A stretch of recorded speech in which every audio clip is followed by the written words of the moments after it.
मङ्गलं भगवान् वीरो मङ्गलं गौतमो गणी मङ्गलं कुन्दकुन्दाद्यो जैनधर्मोऽस्तु मङ्गलम् सर्वमङ्गलमाङ्गल्यं सर्वकल्याणकारकं प्रदानं सर्वधर्माणां जैनं जयतु शासनं जैनं जयतु शासनं जैनं जयतु शासनम।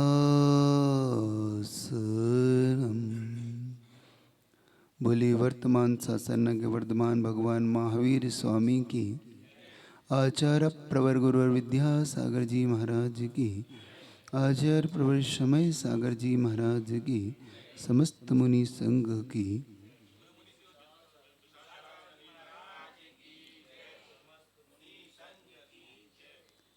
जीवन में जितनी ज़्यादा हम क्रियाएं करते हैं उसको हमें फल फिर भी प्राप्त हो, कोई इसका नियम नहीं है। क्योंकि क्रियाओं का फल हमारे यहाँ पे कम कहाँ, विधि पूर्वक क्रियाओं का फल ज़्यादा कहाँ।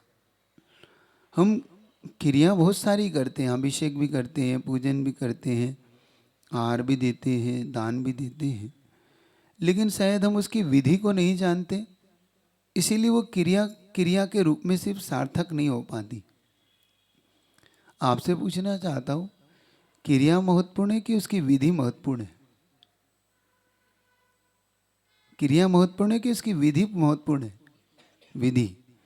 क्योंकि अगर उसकी विधि से की जाए वो क्रिया तो ज़्यादा फलदायी हो जाती है। जैसे भोजन बनाना महत्वपूर्ण नहीं, भोजन बनाने की विधि महत्वपूर्ण है। आटा वही, दाल वही, सब्जी वही, लेकिन विधि बदलते ही उसका टेस्ट बदल जाता है और खाने वाले की रुचि बदल जाती है। बदलता कि नहीं? आप वही भोजन करते हो, किसी ऐसे के हाथ पे किसी वो टालता है भोजन को, बनाता है, ठीक है भाई बना लो, तो आपको इतना नहीं उसमें आनंद आता है, लेकिन कोई विधि पूर्वक व्यवस्थित बनाए तो बहुत। तो इसीलिए मैं कह रहा था कि ये तृतीया, अक्षय तृतीया के अपने एक पूरा वो चल रहा है, तो ये अक्षय तृतीया इतनी महत्वपूर्ण क्यों? और सबसे ज़्यादा ऐसा राजा श्रेयांश ने किया क्या? संसार में इतने लोग दान देते हैं, राजा श्रेयांश ने ऐसा कौन सा दान दिया या उसने कौन सी विधि से दिया जिससे दान तीर्थ का प्रवर्तक जैसी उपाधि उसे दिए जा रही है? कल हमने देखा कि राजा स्वयं भरत चक्रवर्ती उसका सम्मान करने आ रहा है। स्वयं सोदर इंद्र धन्य है जय हो, अहो दानम, धन्य पात्र धन्य दाता, स्वयं पंचाचार कर रहा है, रत्न बरसा रहा है, देन दुंदवी बचा रहा है, और इतना ज़्यादा सम्मान किसी का नहीं हुआ जितना ज़्यादा शायद राजा श्रेयांश का हुआ। इतना महत्वपूर्ण, दो रोटी इतनी महत्वपूर्ण, घर में इतनी रोटी बनती है, उनमें से हम किसी व्यक्ति को भी दे दें तो चल जाएगा। एक प्रश्न किया था मैंने आपसे, आज उसी प्रश्न से शुरुआत कर रहा हूँ, शायद रिपीट से ही आपको फिर भी याद आ जाए, क्योंकि आपकी भूलने की आदत है और मेरी भूलने नहीं देने की आदत है ना। तुम सुन के भूल जाते हो और मेरा काम है भूलने नहीं देना, बार बार याद दिलाना, ताकि तुम्हें वो चीज़ याद रहे कि हमें क्यों करना है ये चीज़। तो मैंने आपसे पूछा था कि भाई भगवान महावीर के शासन में या अनंत तीर्थंकरों के शासन में घर आने की व्यवस्था क्यों रखी मुनि की? ये व्यवस्था क्यों नहीं रख दी जाए कि महाराज को एक टिफिन दे दिया जाए? मैंने पूछा था आपसे कितनी सुंदर व्यवस्था हो जाएगी। ना आपको पड़गान की दिक्कत, ना आपको कोई ऑफिस जाने में कोई दिक्कत, बिजनेस करने में कोई दिक्कत नहीं। आप जब चाहे एक टिफिन बस पहुंचाना है 9:30 पे, महाराज जी अपना कर लेंगे। तो इतने सारे चौके लगाने की दिक्कत नहीं। जो लोग कहते हैं कि भाई इतने इतने सारे चौके की ज़रूरत क्या है, एक ही महाराज है, 3 ही महाराज है, 5 महाराज है तो 5 लगा लो, 10 है तो 10 लगा लो, 8 है तो 8 लगा लो। इतने इतने 100 चौके लगाते हैं। और ये प्रवचन में आजकल कहने लगे कि भाई इतने इतने चौके लगाने से ये बर्बाद होता है अन्न। ये भी प्रवचनों में विषय होने लगा लोगों के, और ये साधु के मुख से सुनता हूँ तो बड़ा आश्चर्य होता है। तो आपसे पूछता हूँ कि ऐसी व्यवस्था बन जाए तो ठीक रहेगा। अगर ये व्यवस्था हो जाती एक टिफिन की, तो कितनी दिक्कत उठाते हो तुम सुबह से शाम, है कितनी दिक्कत आपसी होती कमेटी की तो होती ना। वही देखो कितने महाराज है, क्या हो रहा है, कितने कौन है, कहाँ है, क्या हो रहा है, हारवान महाराज के कहाँ होंगे, कैसे होंगे, क्या होगा, है ना। तो ये सबसे सुंदर व्यवस्था हो जाती, सारा कार्यक्रम ही। और देखो पेट ही तो भरना है। मैं एक बात और पूछता हूँ, जैसे तुम सफ़र में जाते हो, तो जब सफ़र में जाते हो तो अपने साथ टिफिन ले जाते हो, तो ले जाते हो, तो उससे पेट भरता है कि नहीं भरता है। तो महाराज का भी भर जाएगा, नहीं भरेगा। अरे मैं टिफिन से खाऊंगा तो पेट नहीं भरेगा, कैसे हो सकता है भाई, तुम्हारा भरे मेरा ना भरे।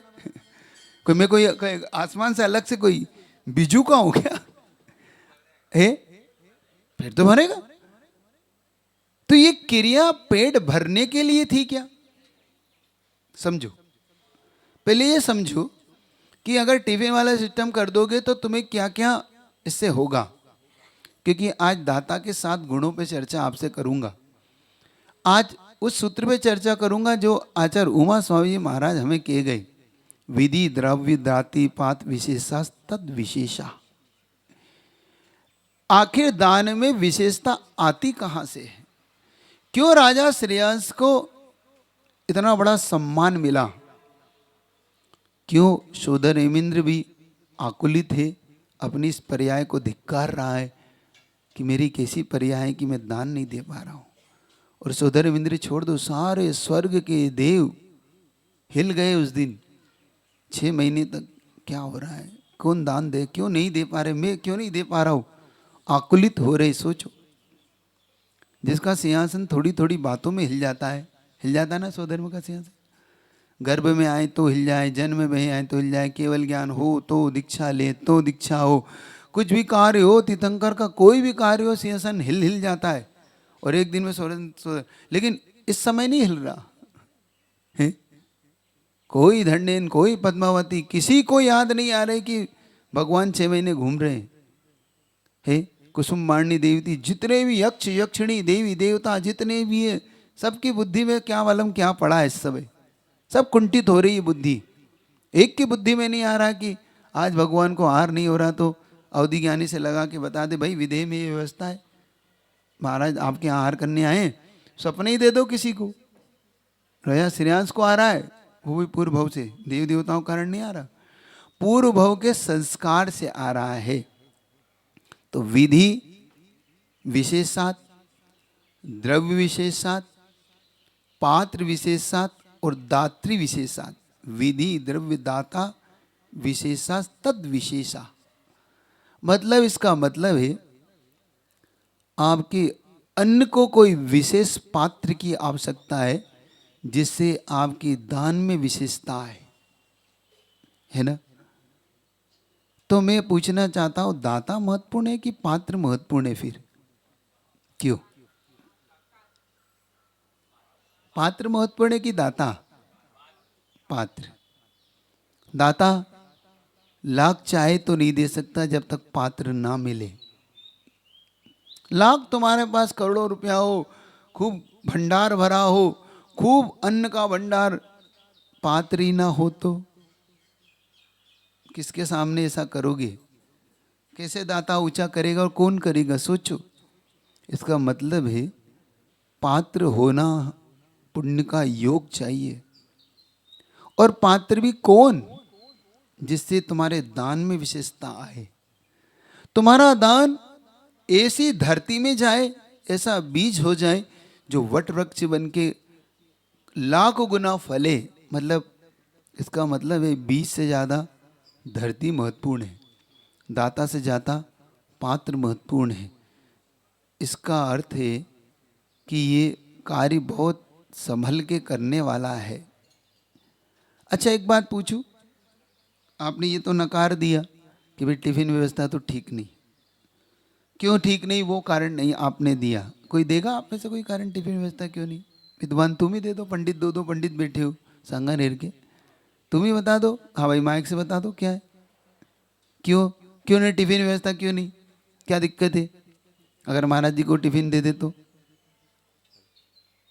हेलो महाराज, जो अभी आपने प्रवचन में बात करी थी कि विधि महत्वपूर्ण है, तो अगर हमने टिफिन दे दिया तो जो साधु के मूल गुण में से जो उनकी एक बार आहार लेने की जो विधि है, तो एक ही बार लूंगा न लूंगा, मैं कसम खा रहा हूँ, जो मैं कसम खा रहा हूँ टुबे टिफिन से एक ही बार खाऊंगा। और बोलो। खड़े होकर अच्छा अंजलि, खड़े होके खा लूंगा भैया, और बोलो। अंजलि बांध के अब और क्या तो करूँगा उसमें बताओ। प्रमाद हो सकता है महाराज। अगर टिफिन दे दिया तो नवदा भक्ति पूर्ण नहीं हो पाएगी, है? नवदा भक्ति पूर्ण नहीं हो और कोई पाएगी। कारण तो नहीं है इसके पीछे? हाँ पंडित तुम बताओ। कर पात्र में तो मेरे कहते पात्र में एक व्यक्ति को खड़ा कर देना, वो डालते जाएगा, मैं लेते जाऊंगा, और क्या करूं भाई? तो 100 10 20 लोग परेशान हो रहे हो, तुम लोग, सारी समाज परेशान हो रही है, महाराज जी को विधि नहीं मिल रही, महाराज जी को आहार नहीं हो रहा है? तो याचना थोड़ी करूँगा, बस तुम देते जाना, मैं लेते जाऊंगा, मैं नहीं मांगूंगा, और वो लोग कसम खाता हूँ। और क्या कर दूं भाई कि मैं तुमसे, तुम देते जाना मैं लेते जाऊंगा, मैं याचना नहीं करूंगा, मैं नहीं कहूँगा कि भाई ये दे दो ये दे दो, तुम देते जाना मैं लेते। टिफिन का सिस्टम समझो, ये महत्वपूर्ण विधि समझो। नहीं महाराज, अगर टिफिन आपको पहुंचा दूंगा तो आप मेरे घर को पवित्र कब बनाओगे और कब आओगे? मेरे घर पर ही नहीं आओगे आप। इसलिए आपको बुलाने के लिए तीर्थंकरों ने व्यवस्था दी है, याद रखो। और एक बात याद ये भी रखो, टिफिन दे दूंगा महाराज तो कोई बात नहीं, आप एक ही बार ले लोगे, खड़े होके ले लोगे, किसी एक व्यक्ति से ले लोगे, लेकिन मेरे मन का उछाल, हम सब की समाज में जो आनंद छाएगा, और एक एक ग्रास देते समय जो मेरे मन में जो आनंद आ रहा है वो आएगा कैसे? मेरा घर पवित्र होगा कैसे? मेरा द्रव्य पवित्र होगा कैसे? और पेट भरना मेरा उद्देश्य नहीं है, मेरा उद्देश्य तो आपकी साधना में साधक बनना है। आपकी साधना में मुझे संयोगी बनना है, तो मैं बनूंगा कैसे? आपकी चरण से तो मेरा घर पवित्र होता है। समझ लो, ये टिफिन वाला सिस्टम आपको क्यों अखर जाता, क्यों तीर्थंकरों ने नहीं करा? और उसके बाद जो लेना नहीं है उसको भी तो आपके नेत्र पवित्र कर देते हैं। जो नहीं लेते वो नहीं लेते, लेकिन देखकर मेरा पवित्र तो हो ही जाता है। होता कि नहीं होता? इसीलिए महाराज, आप चाहे थोड़ी देर के लिए भी आओ, एक ही तो अवसर है जिसमें आप मेरे घर आते हो, मैं बुला पाता हूँ। एक बात कभी कभी मुझे लगता है कि जब मैं निकलूं और आप नहीं बुला पाओ तो कभी आपको अखरता है? बल्लो, आपके घर में शुद्ध नहीं बना हो और मैं आपके घर के आंगन से निकल रहा हूँ तो पड़गान तो करते नहीं हो, कर भी नहीं पाते क्योंकि शुद्धि नहीं है ना? तो कभी आपके मन में ये भाव नहीं आता है, अपने आप के मन में ये, हे भगवान मैं कैसा पापी हूँ कि मेरा गुरु आज मेरे घर के सामने से निकल रहा है और मैं अपने गुरु को ये नहीं कह पा रहा हूँ पधारिए भगवान, अत्र अत्र तिष्ठ तिष्ठ ठहरिए भगवान, मेरे आज घर को पवित्र करिए, मेरे अन्न को पवित्र कर ले लीजिए। कभी आता है मन में ये बात? तो खड़े तो होते ही नहीं हो, आता है तो क्यों आता है? सम्यक दृष्टि के मन में ये बात आए और खड़ा ना हो, ये हो ही नहीं सकता। सम्यक दृष्टि हो, गुरु भक्त हो, प्रभु भक्त हो, और वो उसके मन में उछालना है कि गुरु मेरे घर से निकल गया, कैसा है मेरा, मैं आज बुला नहीं पाया, निमंत्रण नहीं दे कर पा रहा हूँ कि आज भगवान आइए आइए, अत्र इतना शब्द नहीं कह पा रहा हूँ, कैसा मेरा अन्न, कैसा मेरा भगवान। सिर्फ प्रमाद। राजा श्रेयांश को इसके लिए तैयार नहीं। पूर्व पहले आप देखो महाराज 3 वर्ण में जाते थे, क्षत्रिय वर्ण में, वैश्य वर्ण में और ब्राह्मण वर्ग में। तो वहाँ पे कितना उनका शुद्ध भोजन होगा कि उन्हें इसलिए स्पेशल नहीं तैयारी करना पड़ती थी कि मैं गुरु के लिए मैं शुद्ध बनाऊं, नहीं, वो शुद्ध खाते थे, उसमें से सिर्फ आते थे और दे देते थे। अब तुम्हारा अन्न कितना खराब हो गया, कितना अशुद्ध हो गया कि आप बुला नहीं पा रहे हो। और इसकी कोई शर्त नहीं कि 16 में पड़गान करो, ये भी बता रहा हूं तुम्हें एक, इसकी कोई शर्त नहीं है कि 16 में पड़गान करो तभी तुम्हारा पड़गान होगा। तुम 16 में बिना 16 में पड़गान करके बिठा के फिर 16 बदल के हार दे सकते हो। हाँ सुन लेना, थोड़ा आश्चर्य से मेरी तरफ मत देखो। हाँ इसकी कोई शर्त नहीं है। ये तो तुम पैंट शर्ट पहनने लगे इसलिए आश्चर्य होने लगा। पहले व्यक्ति धोती धुरता ही पिटता था, खड़ा हो जाता था, महाराज को बिठाता था, भगवान बस 2 मिनट, पत्नी 16 में होती थी, वो भगवान की अब तक जब तक वो 16 बदल के आके तुरंत महाराज को हारदान देता था। मैंने खुद ने दिया अपने जीवन में। एक बार ऐसे ही हुआ, एक मुनि महाराज ने विधि ले ली हम 5 बच्चों की। अब 5 बच्चे कौन खड़े कहाँ से लाए, अब वो घूम रहे थे, हम 5 को खड़ा कर दिया, जल्दी से खड़े हो बेटा तुम लोग। हम खड़े हो गए, ऐसे ही पैंट शर्ट में थे, और महाराज को पड़गान कर लिया, कोई बात, चौके तक छोड़ दिया, तुरंत हमने 16 पहना, शुद्धि बोली, हारदान कर दिया। ये बात याद रखो। इसीलिए कह रहा हूँ दाता के जो सप्त गुण है, और ये समझना क्या है। दाता का सबसे बड़ा गुण है भक्ति, दूसरा गुण है संतोष, तीसरा गुण है श्रद्धा, चौथा गुण है विवेक और विज्ञान। विवेक का हो या विज्ञान का हो। पांचवा गुण है उसके अंदर सत्व, छठा गुण है उसका क्षमा, और अलुब्धता, ये 7वां गुण है। ये 7 गुण आपके दाताओं के होना चाहिए आपके अंदर, कि मुनि महाराज को देखकर भक्ति का भाव होना चाहिए। समझो, ऐसे ऐसे मत खड़े हो सीधे एकदम, झुको थोड़ा सा, एक 45 डिग्री झुकता है ना, तो इतना झुको तो कम से कम, हे नमो नमोस्तु। ऐसे खड़े खड़े मत करो, खड़े खड़े करते ना, नमोस्तु नमोस्तु नमोस्तु, ऐसा लगता अब जाओगे नहीं जाओ इसकी, क्योंकि उसकी विनय नहीं दिख रही, उसके अंदर भक्ति नहीं दिख रही। अरे भक्ति से झुक जाओ, थोड़ा सा गर्दन को झुकाओ, हाथ को मस्तक को नीचे करो, और नमोस्तु नमोस्तु करके थोड़ा कमर को झुकाओ, तो विनय, ये कहलाती भक्ति। भक्ति भाव से भरिए, शब्दों में आनंद छा जाए आपके, हे स्वामी, मुख मुद्रा आपकी प्रसन्न हो। ऐसा ना मार पीट के खड़ा कर दिया हो, है ना, ऐसे जबरन खड़ा कर दिया हो। अब वो पहली बार हार दे रहा होता है, या जबरन उसकी पत्नी खड़ा कर लेती है कि भैया अब चौका लगाना है, तुम्हें तो खड़ा होना पड़ेगा। वो कह रही तू अच्छी पड़ी मेरे पीछे, मुझे ना पड़गाना ना करना, मुझे तू काय को पड़ी है मेरे पीछे। अब वो कहती अब तुम नहीं खड़े होगे तो घर में हार कौन देगा, पड़ोसी देगा क्या।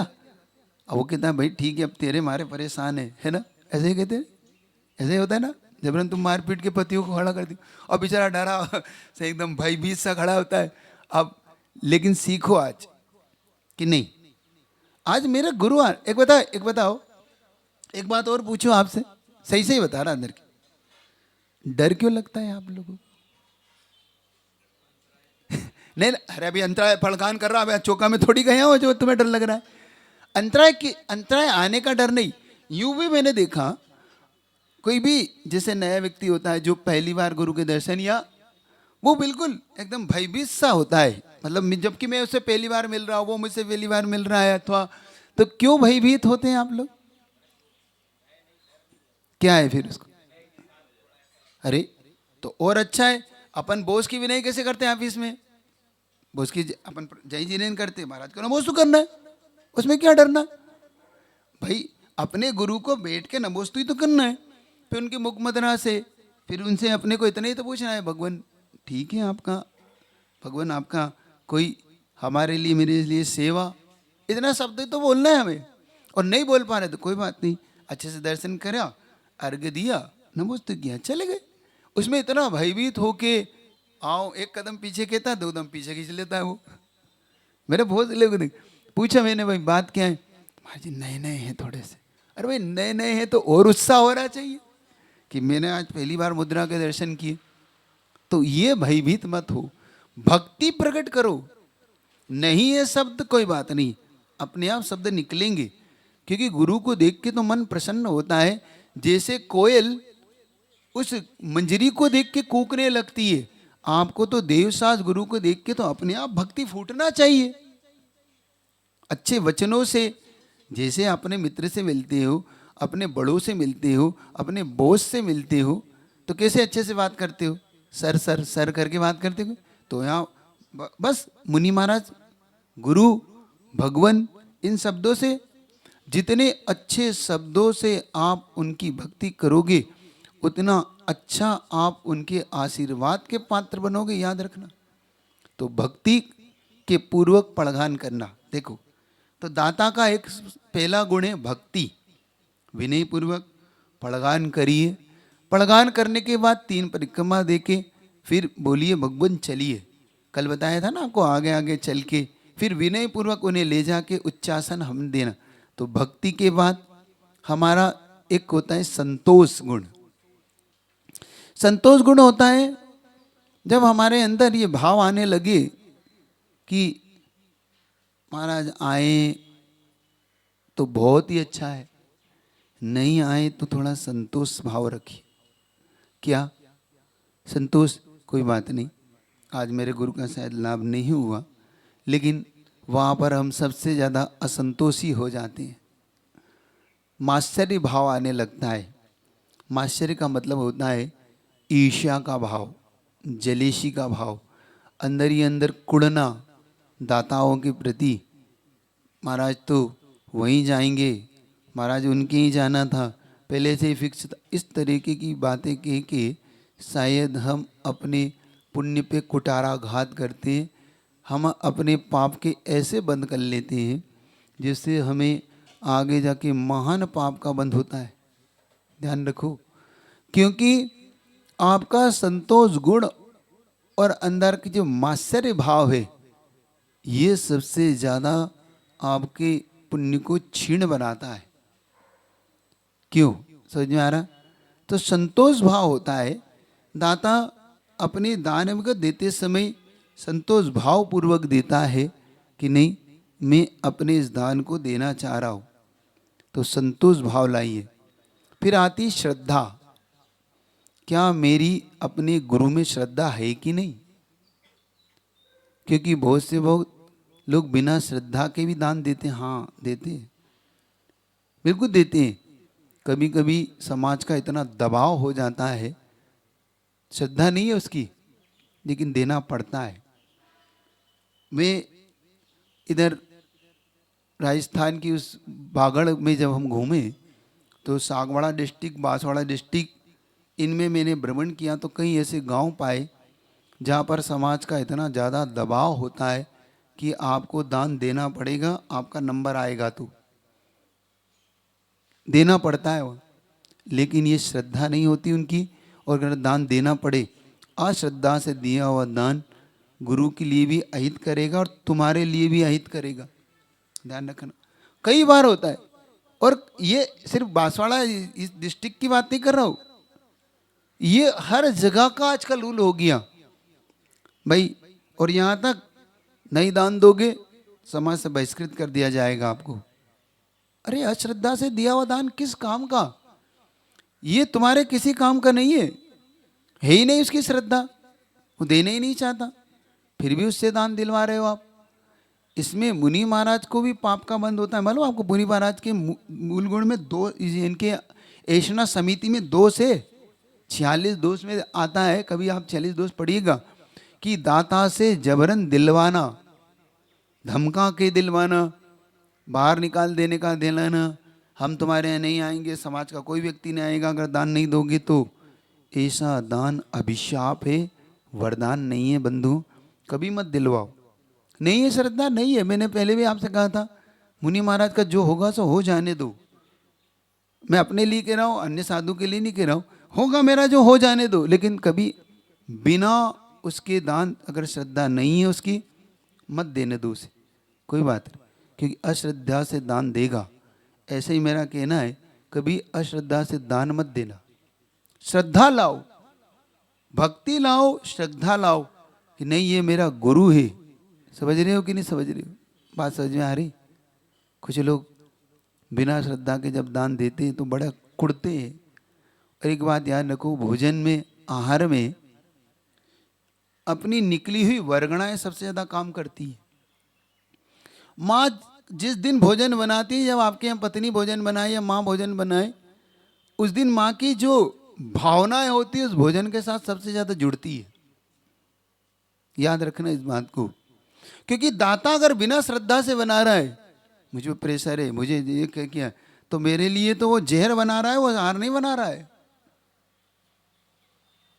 ये बात उस वर्गणाओं के साथ जुड़ जाती है। आप करके देख लेना। जिस दिन आपके मन में ये भाव आने लगे उस दिन समझना कि आज कुछ गड़बड़ हुई है। आज भोजन या तो चिड़चिड़ा के बनाया इन्होंने, गुस्से में बनाया है, आज मन नहीं था, जबरन बनवा लिया, और उस दिन तुम देखो तुम्हारे मन में कैसे कैसे विचार आते हैं। अपने आप वो फल प्रतिभूत होने लगता है, अपने आप उस सामयिक का फल प्रकट होने लगता है। वो भाव आने लगते कि आज बात क्या हुई है, सामयिक वो अपने आप वो प्रकट होने लगता है कि तो अन्न गड़बड़ या देने वाले की भाव गड़बड़, कोई तो बात है। तो श्रद्धा होना दाता की बहुत जरूरी है। दाता की उस श्रद्धा से अपने आप साधक की साधना बढ़ने लगती है। कई बार अजमा के देख लिया मैंने, उस गरीब ने सिर्फ दाल रोटी भी दी उस दिन, और जिस दिन श्रद्धा और भक्ति से दी उस दिन सामयिक अद्भुत हुई, अद्भुत सामयिक। ऐसा लगा कि आज बैठे रहो बस, उठो ही नहीं। ऐसा लगा कि आज बिल्कुल विशुद्धि कई हजार गुना बढ़ रही है उसकी श्रद्धा से। बाद में पता पड़ा कि उसकी इतनी श्रद्धा थी, उसकी आंखों में आंसू थे, उसने धन्य धन्य माना कि आज मैंने गुरु को आहार दिया, मेरा धन्य हो गया अन्न। समझे ना? तो भक्ति, संतोष, श्रद्धा, फिर होता है विवेक या विज्ञान। विवेक का मतलब होता है देते समय पात्र को देख कर देना। पात्र समझते हो? पात्र युवा है, बुजुर्ग है, रोगी है, या फिर वो पात्र उपास करने वाला साधक है, कोई तपस्वी है। ऐसे पात्र को देखकर दान दिया जाता है। सबको एक जैसा दान मत दे देना। न पता पड़ा उनके दांत नहीं, तुम अखरोट दे दो, अब वो काय चबाए क्या करे? समझ रहे हो? पता पड़ा वो युवा है, तुम दाल रोटी गला गला के दे रहे हो, अब वो कह रहे क्या करूं भाई इनके। और पता पड़ा तुम एक रोटी भी पतली सी दे रहे हो। अब युवा शरीर है तो उनके लिए अच्छी रोटी भी दीजिए, और बुजुर्ग है तो उनके लिए फिर पतली दीजिए, पचे ऐसा तरल पदार्थ।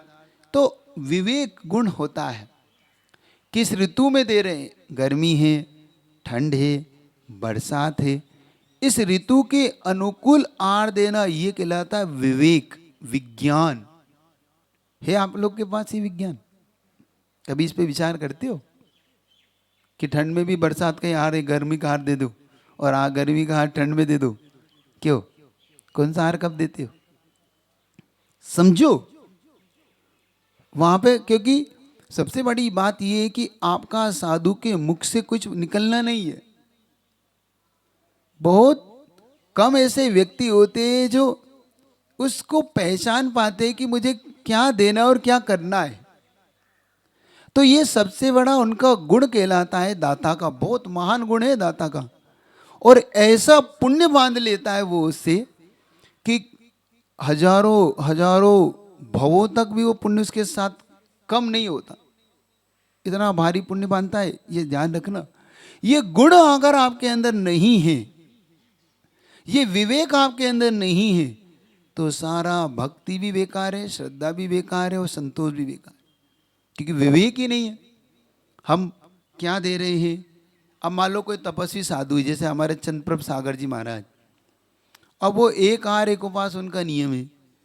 वो उनका मान लो कि सी निष्क्रियत्व में एक आहार एक उपास, ऐसे 5 उपास तक जाते हैं, फिर नीचे उतारते। ऐसे 80 दिन में 60 उपास होते हैं उसमें। 60 से 65 उपवास होते, मतलब 15 से 20 पारनाएं होती कुल। उसमें भी अगर विवेक नहीं है, अंतराय आ जाए, क्या देना है, अब बताओ कैसे करोगे? कभी आप सोचते हो कि ऐसे मुनि महाराज को क्या देना? ऐसे मुनि महाराज को तो घी है, ड्राई फ्रूट है, दूध है, पानी है, ऐसी रोटियां हैं, वाफला है, ताकि उनकी धारणा पाड़ना अच्छे से हो सके, ताकि उनकी साधना, उनकी तपस्या बढ़े। अब हम वहां दे दें पतली रोटी, अब 5 उपवास फिर करना, कैसे होंगे 5 उपवास?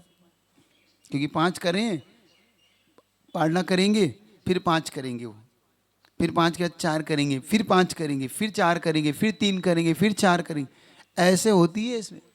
एक बार तो मुनि महाराज को 5 के बाद अंतराय आया, फिर 5 किए, फिर 11वें में उन्हें हार मिला, सिर्फ विवेक नहीं होने के कारण। विवेक बहुत होना चाहिए। मान लो हम धरती पे हाथ लगा रहे हैं, उन धरती के हाथ से मुनि महाराज को हार दे रहे हैं, तो अशुद्ध हार नहीं है आपका। आप कहीं भी गीले हाथ से आए हो तो हाथ तो पोंछो, क्योंकि वो रोटी जब गीली गीली हो रही है उससे आप हार दे रहे हो, क्यों? ध्यान है? इसलिए मैंने हाथ पूछवाया था, मैंने आपको ग्रास का मना नहीं किया था। हाथ गीले हैं तो आप पोछिए, और इससे मत पूछिए आप क्या धोती से पूछ रहे, आप उससे पसीने वाली धोती से पोछोगे नहीं, वहाँ पे एक नेपकिन होना चाहिए आपका, हाथ पोछ लीजिए, फिर हाथ को चेक करिए, फिर अब आप जो देना है सो दीजिए विवेक पूर्वक। नीचे नहीं गिराइए, गिरना नहीं चाहिए, फैलना नहीं चाहिए, क्योंकि चींटी हो गई तो मुनि महाराज को बैठना पड़ सकता है, भाजन संपात हो गया तो अलाभ हो सकता है, दूध गिर जाता है, वहाँ पे मान लो छोटी सी जीव है, उसके लिए तो कितना भारी है। चींटी के लिए अगर एक बूंद पानी गिरता है तो उसके लिए तो पर्वत जैसा है। सुन रहे हो कि नहीं? अब आप लोग ने तो कह दिया महाराज जी कुछ नहीं कुछ नहीं, मेरे लिए तो अब अंतराय है। वो समझो, वहाँ पर परिस्थितियाँ, साधु की परिस्थितियों को समझने का पुरुषार्थ करो। साधु आपसे कोई द्वेष तो है नहीं साधु का, वो अपनी चर्या को निर्दोष पालने के लिए आपको संकेत दे रहा है कि भैया सावधानी रखना। तो हमें उसकी साधक बनना है, ना कि बाधक। हम साधु की चर्या में साधक बने, इसी से हमारा दान महत्वपूर्ण हो जाएगा। और जितनी हम निर्दोष आहार देंगे और जितनी उनकी साधना का फल, क्योंकि आहार दान का फल किसको मिलता है? गुरु को नहीं मिलता, आपको मिलता है। और क्या मिलता है ये देखना, ये तो पंचाचार तो छोड़ दो महाराज, अब नहीं होते, अब क्या मिलता है बताता हूं। क्या आप कैशलेस कर सकते हैं? अपने नहीं कर सकते। क्या पैदल चलने का नियम नहीं ले सकते? एक समय भोजन नहीं महाराज, हम लोग 3 पैदल बिना चप्पल के नहीं महाराज, ठंड गर्मी में हम नहीं रह सकते। लेकिन एक आहार दान, क्योंकि मुनि महाराज 3 समय प्रतिक्रमण करेंगे, 3 समय स्वाध्याय करेंगे, 3 समय सामायिक करते हैं, कैसलोच करते हैं, पैदल चलते हैं, 28 मूल गुण का पालन करते हैं। इन 28 मूल गुण का छठा हिस्सा किसको मिलता है मालूम आपको? जो दाता आहार दान देता है। अगर आहार दान, एक आहार दान का फल इतना बड़ा कैसे हो सकता है कि निधत्तित निकाचित कर्म कट जाए, नरक जाने वाला जीव भी भोग भूमि में चला जाए, मिथ्या घोर मिथ्या दृष्टि भी स्वर्ग चला जाए। एक आहार दान का फल मैं सोचता हूं कैसे हो सकता था। ये बड़ा चिंतन करके मेरे को ध्यान में आया कि ओहो, इसके पीछे का बड़ा हेतु तो ये है कि उसने तो एक मुनि महाराज की साधना का फल इसने पा लिया। क्योंकि इसने, दाता ने जब मुनि महाराज को आहार दान दिया, क्योंकि बिना आपके मुनि महाराज साधना नहीं कर सकते थे। अच्छा, हो सकती थी, आप आहार नहीं देते तो कितने दिन, 1 दिन 2 दिन, तीसरे दिन संलेखना, बस यही होता। गुरु संलेख नहीं ले सकता था, क्योंकि उसे बनाना नहीं है, मांगना नहीं है, साथ रखना नहीं है, सारी शर्त उसके साथ। देखो कितनी बड़ी शर्तें लगा रखी जैन शासन में। मांग सकते नहीं, लाओ भैया मैं भूखा हूं दे दो, नहीं। टिफिन साथ रख सकते नहीं, स्वयं बना सकते नहीं, किसी को संकेत कर सकते नहीं। तो आपके ऊपर कितना बड़ा आश्रय है। एक बार गुरुजी के सामने एक बहुत बड़ा प्रश्न आया जो कभी आपके मन में भी उठता होगा। उन्होंने कहा, गुरुजी भगवान महावीर के आते तक दो परंपराओं का बड़ा निर्वाह हुआ। एक गौतम बुद्ध की परंपरा चली, एक भगवान महावीर की परंपरा चली, ये दोनों समकक्ष चली। लेकिन गुरुजी एक बात समझ में नहीं आई कि गौतम बुद्ध और भगवान महावीर दोनों का धर्म इसी भारत में जन्मा और इसी भारत में पनपा, लेकिन बुद्ध का धर्म इस भारत से गायब हो गया और पूरे विश्व में फैल गया। लेकिन भगवान महावीर जो वीतरागी थे, सर्वज्ञ थे, सब कुछ थे, वो सिर्फ महावीर भगवान भारत देश तक सीमित रह गए, उनका धर्म बाहर क्यों नहीं गया? दो अच्छा प्रश्न था वो, और ये जिज्ञासा आपके अंदर भी उठना चाहिए। अगर उठती है तो सुनो, गुरुजी ने कितना सुंदर उत्तर दिया। और इस व्यवस्था को समझने के बाद आप समझना कि एक श्रावक की भूमिका कितनी बड़ी होती है। एक मुनि की भूमिका, एक श्रावक की भूमिका में कितना गजब का तालमेल होता है आपका, एक दूसरे के कैसे पूरक हो आप। तो गुरुजी ने कहा, ये दोनों संस्कृति जब आगे बढ़ रही थी तो जैन संस्कृति का सबसे महत्वपूर्ण अंग है श्रावक, क्योंकि मुनि महाराज को आहार दान देने वाला श्रावक होता है। तो जब साधु इस भारत में रहा तो उसका श्रावक भी भारत में रहा, और भारत में रहने के कारण चूंकि श्रमण कभी बाहर नहीं गया, क्योंकि जिन शासन को फैलाने वाला कोई होता है तो वो श्रमण होता है, और श्रमण की रक्षा करने वाला होता है तो वो श्रावक होता है। ये दोनों अभिन्न अंग एक दूसरे के पूरक हैं। श्रावक के बिना साधु की कल्पना ही, और साधु के बिना श्रावक की कल्पना नहीं हो सकती। तो भारत देश में भगवान महावीर का जो अनंत तीर्थंकर का शासन इसलिए रह गया कि यहाँ पर श्रमण रहे, श्रमण कभी बाहर नहीं गए, इसलिए शासन बाहर नहीं गया। और बुद्ध का शासन इस भारत से बाहर इसलिए चला गया क्योंकि बुद्ध के जो जितने भी श्रमण थे वो सारे के सारे जब बाहर गए तो उन्होंने उनके बुद्ध के सारे धर्म को फैलाया। तो भारत से क्यों साफ हो गया? क्योंकि भारत से उसके श्रावक साफ हो गए।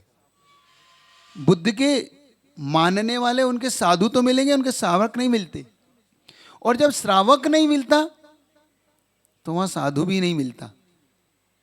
इसीलिए इस भारत से बुद्ध का धर्म पलायन कर गया, और महावीर का धर्म इसलिए रहेगा क्योंकि उसका श्रावक जब तक जिंदा है वो श्रमण भी जिंदा है, इसलिए महावीर का धर्म भारत में फैला और भारत तक सीमित रहा। समझ में आई बात? तो श्रमण का होना, किसी भी शासन के लिए साधु का होना बहुत जरूरी है, और साधु के होने के पीछे सबसे बड़ा लॉजिक है श्रावक। और उनके साधुओं को श्रावक की आवश्यकता नहीं पड़ी। क्यों? क्योंकि उन्होंने कहीं से ही मांग लिया, कहीं से भी खा लिया, कहीं भी रह लिया। और आपका साधु ऐसा नहीं कर सकता। आपका साधु आप पे डिपेंड करता है। अगर आहार एक चर्या, बाकी में उसको कोई डिपेंडेंट है, लेकिन आहार की चर्या सिर्फ और सिर्फ आपके ही ऊपर डिपेंड करती है। कितना महत्वपूर्ण आपका रोल है किसी भी साधु को जीवन दान देते हो आप। इसका मतलब आपकी आहारचर्या, तो आपको बात समझ में, आपको कितना बड़ा इसका आधार है। क्यों नरक नहीं जाते आप? क्यों तिरंच में नहीं जाते? क्यों आप निदत्तित निकाचित जैसे कर्मों को काट लेते हो? क्योंकि जब आप किसी गुरु को आहार दान देते हो और उनकी हिस्से का जो साधना का जो छठा हिस्सा आप पाते हो, छठा हिस्सा मतलब कितना हुआ? 17% परसेंट में लेना इसको हिस्सा, मतलब नहीं तो 6% नहीं है, ये छठा हिस्सा कह रहा हूं। तो 100 का अगर छठा भाग निकालोगे तो इतना ही आएगा ना, 17% के आसपास ही बैठेगा ना वो। तो 17% हिस्सा कितना बड़ा होता है। आपका रोल समझो, 2 रोटी नहीं है वो सामायिक दान है, वो केसलोच का दान है, वो मुनि महाराज के लिए जीवन का दान है, वो उनकी तपस्या का दान है। मतलब आपका रोल, आपकी भूमिका इस जिन शासन में सबसे ज़्यादा महत्व को देने वाली है। इस महत्व को समझना, आज अपने रोल को समझ रहे हो तो दाता का गुण विवेक गुण कितना महत्वपूर्ण है। फिर आता है अलुब्धता। अलुब्धता का मतलब है लोभ नहीं करना, इसके पीछे कोई लोभ नहीं करना कि दान का फल। एक बहुत अच्छी घटना आपको सुनाता हूँ आगम में। एक मुनि महाराज जो मासोपासी थे, आहार के लिए निकले। जब वो आहार के लिए निकले तो संयोग से एक गरीब व्यक्ति ने पड़गान कर लिया। अब उस गरीब व्यक्ति ने जब पड़गान किया तो पड़ोस में सेठ जी का घर भी था। पहले तो सेठ जी का मन था नहीं कि पड़गान करूँ कि नहीं करूँ, ठीक है अपने क्या करना। लेकिन जब गरीब क्या पड़गान करके जब पंचाचार हुए, क्योंकि वृद्धिधारी मुनि महाराज थे, अब पंचाचार हुए। पंचाचार होने के बाद उन्हें लगा कि भाई रत्न बरस रहे, और सेठ जी लोभी थे थोड़े। अलुब्धता क्या होती है समझना। अब वो सेठ जी के मन में लोभ आ रहा है कि भाई अरे बढ़िया आया, मैं पड़गा लेता तो बहुत अच्छा था। लोभ आ रहा। अब लोभ के कारण उन्होंने एक बार क्या, अगली बार उन्होंने कहा मैं भी लगाऊंगा चौका, तो है ना। कभी कभी आदमी लोभ के कारण लगा लेता है कि भाई इन मुनि महाराज का पड़गान तो इसलिए करना है ताकि सुना है कि इनके बाद तो फिर अपनी वारे न्यारे हो जाते हैं, है ना। कभी कभी आ जाता है ना, आता है कि नहीं आता। विशेष मुनि महाराज को देख के आना चाहिए। दात्री की विशेष, पात्रा की विशेष तो होना चाहिए, वो तो मैं आपके सामने ला ही रहा हूं। लेकिन पहले ये समझो कि उसमें लोभ प्रवृत्ति अगर है तो वो दान नहीं है, वो बिजनेस है, व्यापार है। क्योंकि आप उसके बदले में क्या चाहते हो, भाई रत्न बरसेंगे, भाई मेरा बिजनेस बढ़ेगा, मेरे घर में ये आएगा। नहीं, ये दान की परिभाषा ये नहीं है। तो सेठ जी ने कहा कि भाई इस बार मैं भी पड़गान करता हूँ। उस संयोग से मुनि महाराज का पड़गान उसके यहाँ हो गया। मुनि महाराज आहार दे रहे, आहार देते देते बाहर झांक रहे, क्या गिर रहा सुन रहे हो कि नहीं। और रियल घटना है ये, तुमको कथा कोश में मिलेगी। अब मुनि महाराज देख रहे हैं, बार बार दे रहे, फिर 2 गिलास दिया, फिर बार देख रहे हैं, फिर 2 गिलास दिया, और कुछ नहीं गिर रहा है इस बार। क्यों नहीं गिर रहा साहब। मुनि महाराज वही है पक्का। उनके भाई महाराज देख लो ये वही है कि और कोई है। हाँ महाराज बदल गए हो। नहीं महाराज तो पक्का वही है।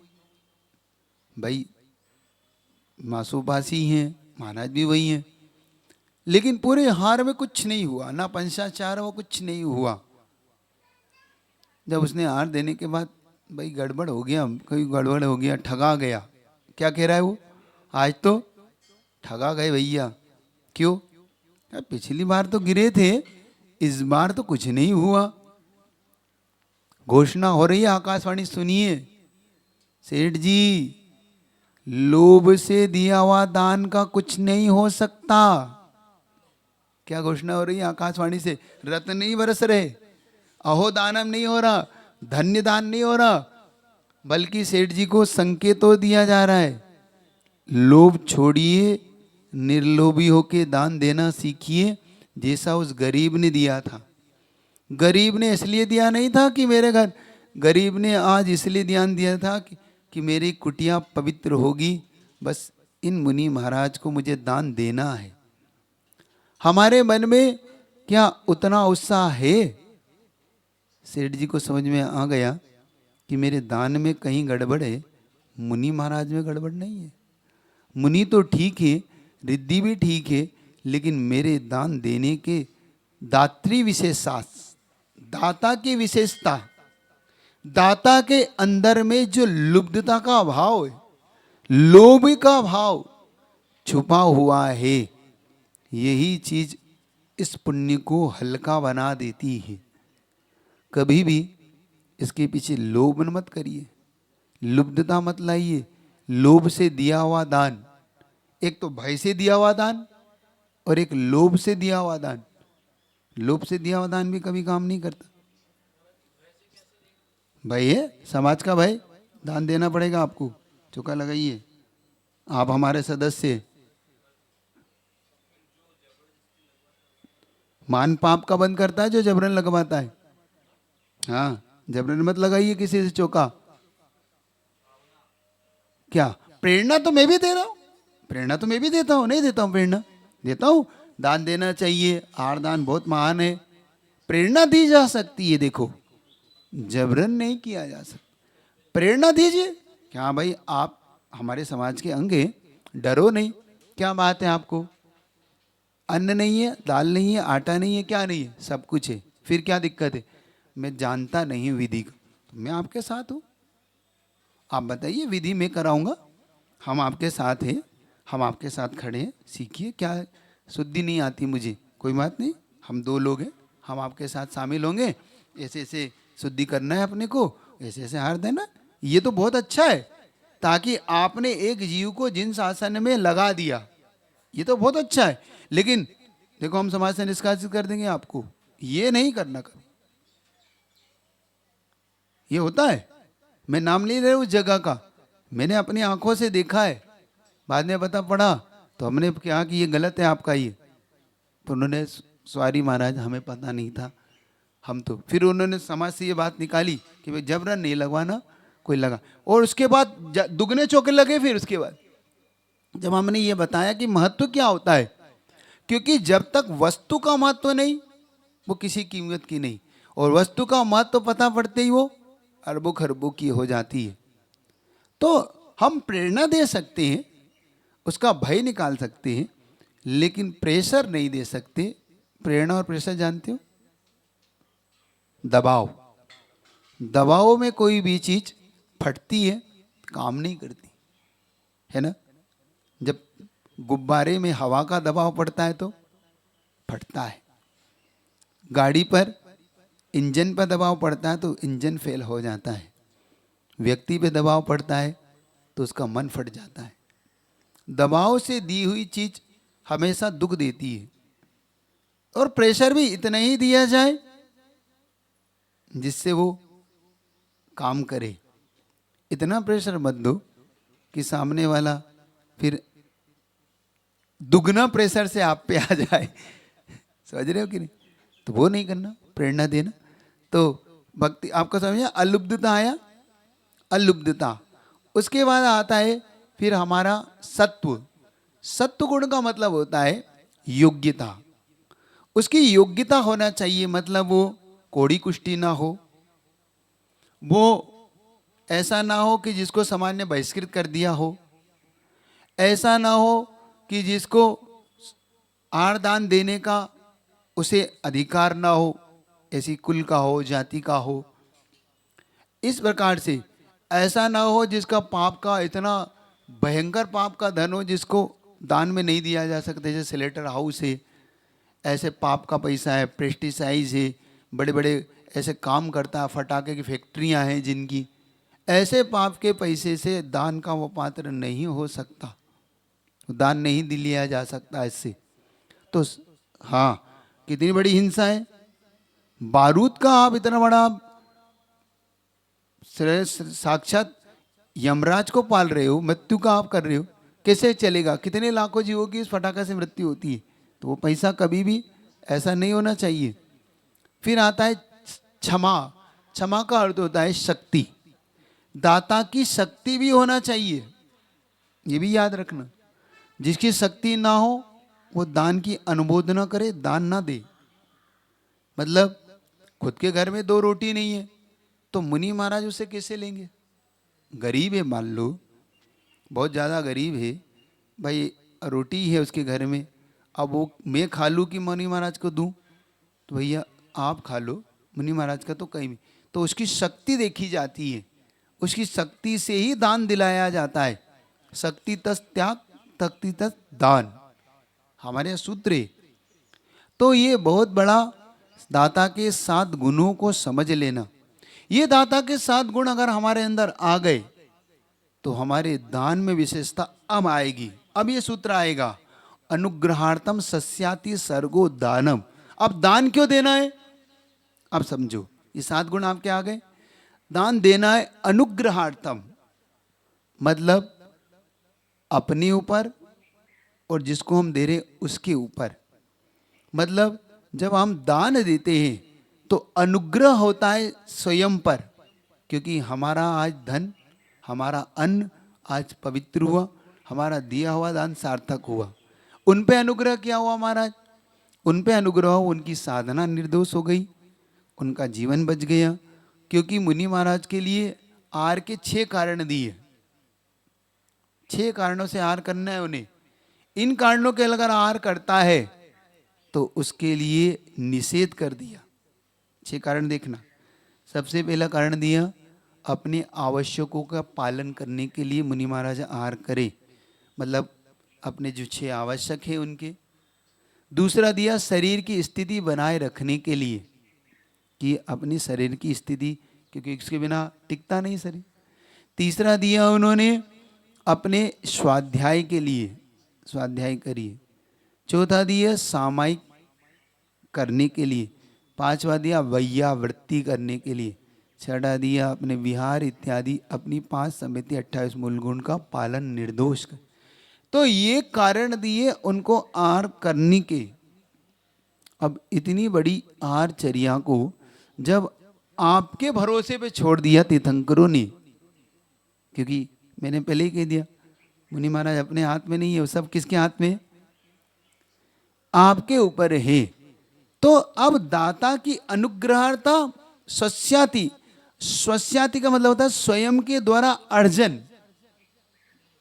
यहां से समझना, किसी दूसरे का नहीं, उधार का नहीं, चिट्ठी का नहीं।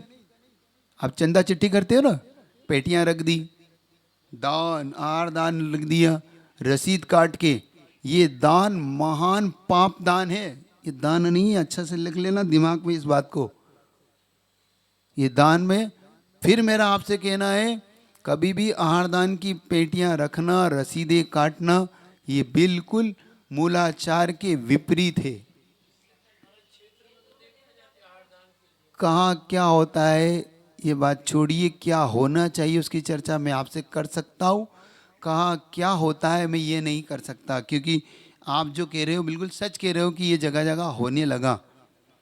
समाज की व्यवस्था, इसलिए समाज को सुंदर व्यवस्था का मैं आपको तरीका बता रहा हूँ, वो समझिए कि अगर आप चिट्ठी से ये दान करते हैं तो ये मुनि महाराज के लिए दोषपूर्ण दान है।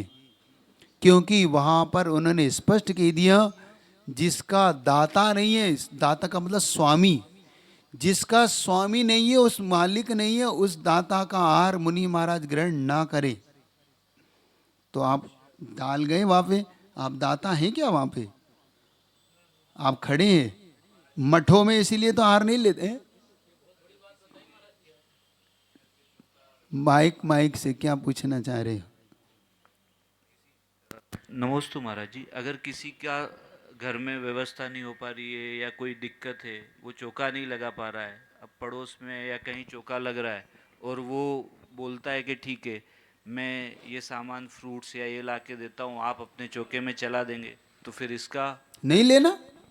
आप आइए, मैं आपका नौकर नहीं हूँ, मैंने कोई सर्विस केंद्र नहीं खोला है आपका कि आपकी सर्विस वहाँ तक पहुँचा दूँ महाराज तक। आप आइए, आप आइए, खड़े होइए, खड़े होने के बाद फिर आप जितना देना देना, आप चले जाइए, कोई बात नहीं। आप जितना समय है जितना आप करिए। लेकिन एक बात मैं आपसे पूछता हूँ, मान लो उसके बाद बच गया तो उसका क्या करोगे भाई? अब निर्माल्य है वो तुम्हारे लिए, क्योंकि उसने तो गुरु महाराज के लिए दिया था। अब तुम खा सकते नहीं, फेंक सकते नहीं, किसको दोगे बताओ? क्या करोगे उसका? आप क्या करोगे उसका?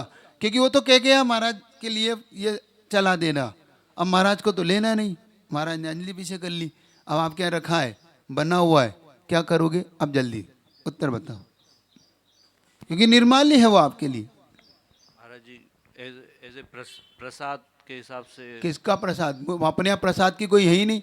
जैन शासन में प्रसाद नाम का कोई शब्द नहीं है। फिर मैं कहना चाहता हूँ, इसमें भी सुधार करिए। जब भी कभी आप चौके में ये गलती करते हैं, महाराज ले लो प्रसाद बन जाएगा, ले लो प्रसाद बन जाएगा, ये मैं आपको क्षमा कर देते हैं मुनि महाराज, एक अलग बात है, वो उस पर ध्यान नहीं देते। लेकिन ये शब्द जैन शासन का नहीं है, ये हमारे लिए उचित भी नहीं। प्रसाद का मतलब होता है भोग, भोग लगाने के बाद जो बचा हुआ है उसे जो दिया जाता है वो होता है प्रसाद। क्या मैंने आपको भोग लगाने के बाद आपके हाथ में दे दिया? और ऐसा करता हूं तो मेरा अंतराय है, ये भी याद रखना। अगर मैं अपनी अंजलि में से आपको दे देता हूं कि ले लो प्रसाद, अब तुम खा लेना, तो मुझे तुरंत अंतराय करना है, क्योंकि मैं अपनी अंजलि से आपको दे चुका हूं। महाराज जी सुन लेना।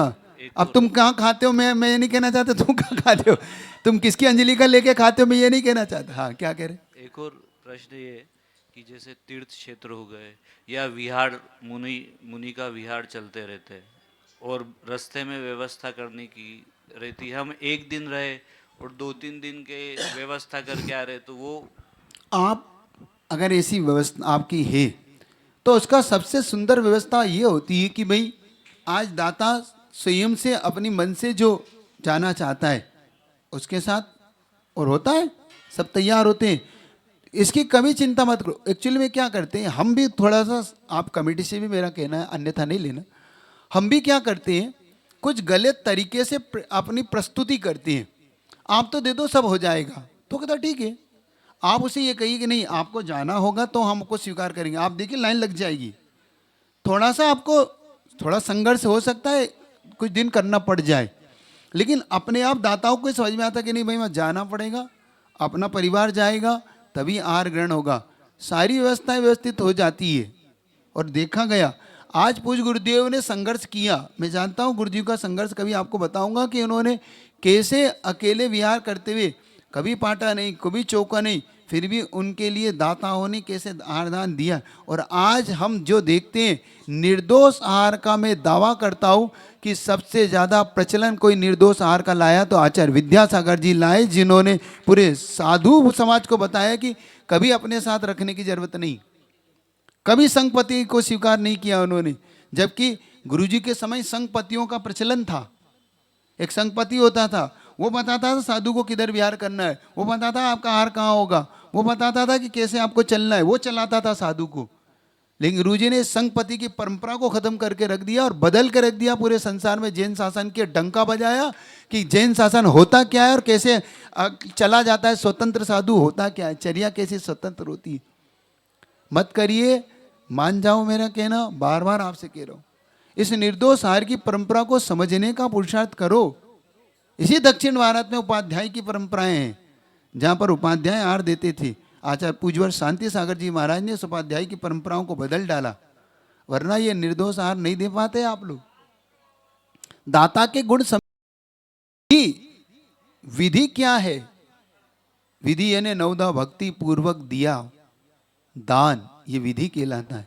महाराज श्री आजकल एक और प्रचलन है कि बड़ी फैमिली होती है, घर में आहार का व्यवस्था नहीं होती है, तो बाहर से नौकरों को बुलाकर, कर्मचारी को बुलाकर बनाया जाता है, कर्मचारी सैलरी लेता है और फिर वो पड़गान करते हैं देखो बड़े शहरों में भी। एक बात मैं आपसे ये भी कहना चाहता हूँ, मैंने अभी एक उदाहरण दिया था माँ के हाथ का भोजन।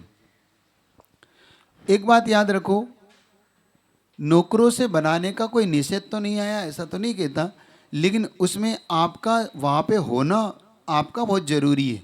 नौकरों से आप इतना करा सकते हैं, जैसे उनसे बाहर का काम करा लिया आपने, फल फूल सुधरा लिया आपने, आपने कुछ छनवा लिया बिनवा लिया, आपने बर्तन जमवा ली, यहाँ तक तो ठीक है।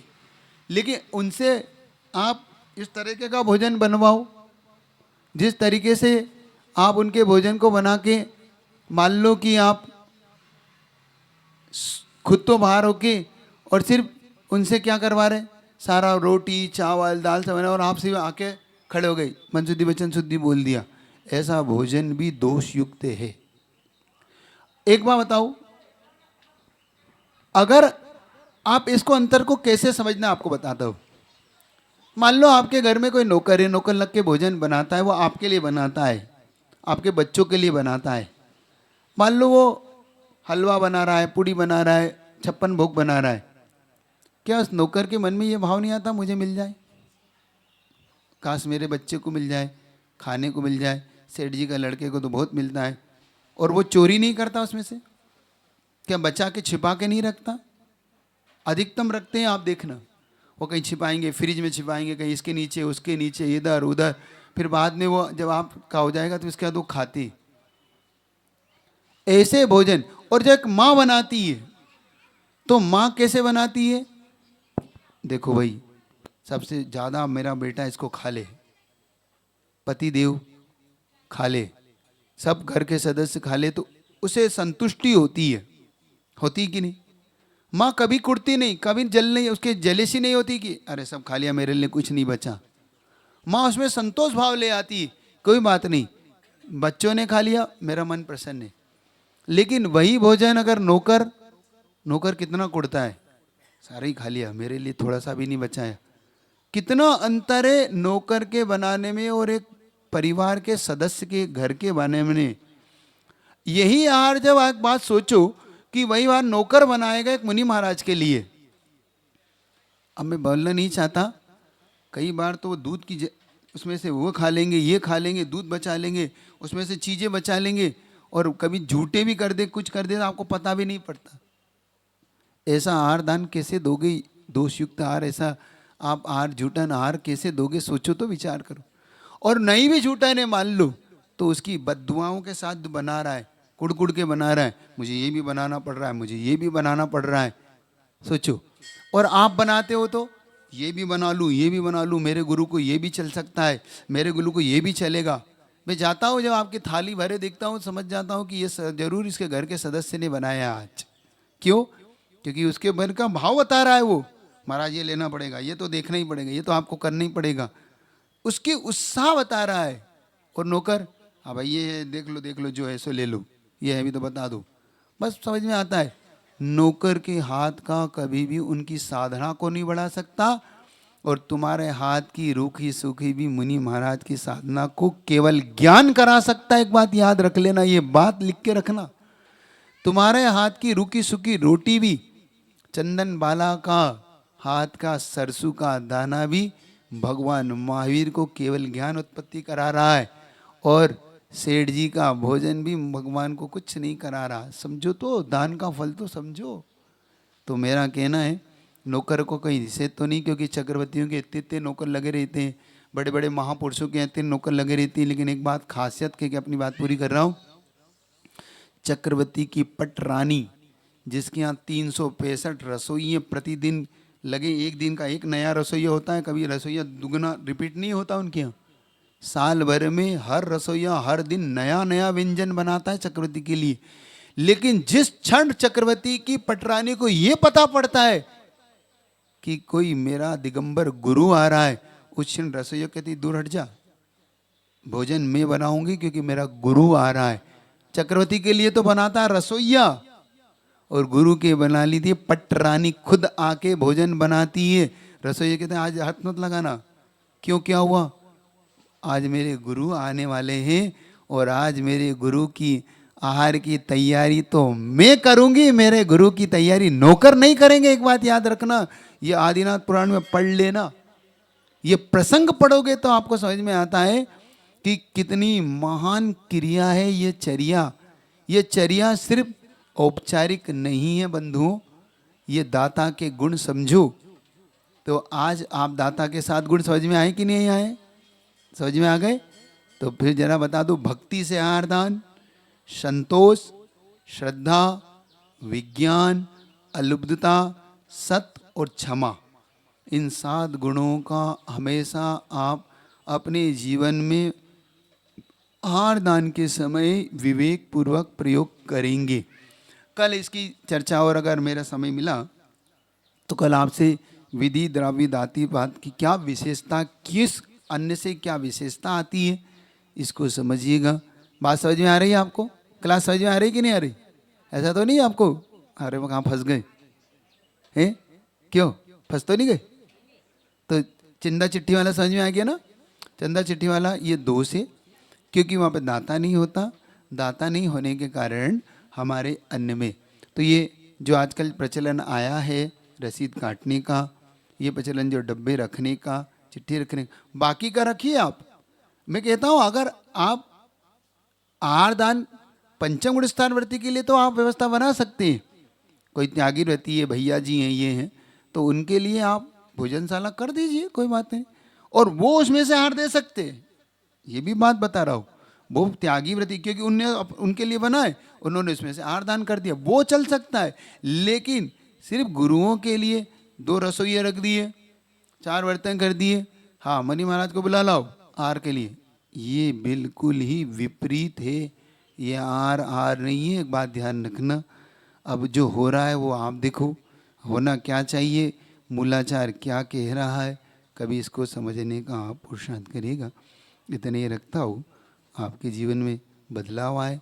ये आरदान अक्षय तृतीया की ये विशेषता आपके जीवन में बहुत अच्छे से आई, इसी भावना से बोलिए आदिनाथ भगवान की, राजा श्रेयांश जो मुक्तिगामी पद पे गए उन्हीं की जय हो। बोलिए पंच परमेष्टि भगवान की।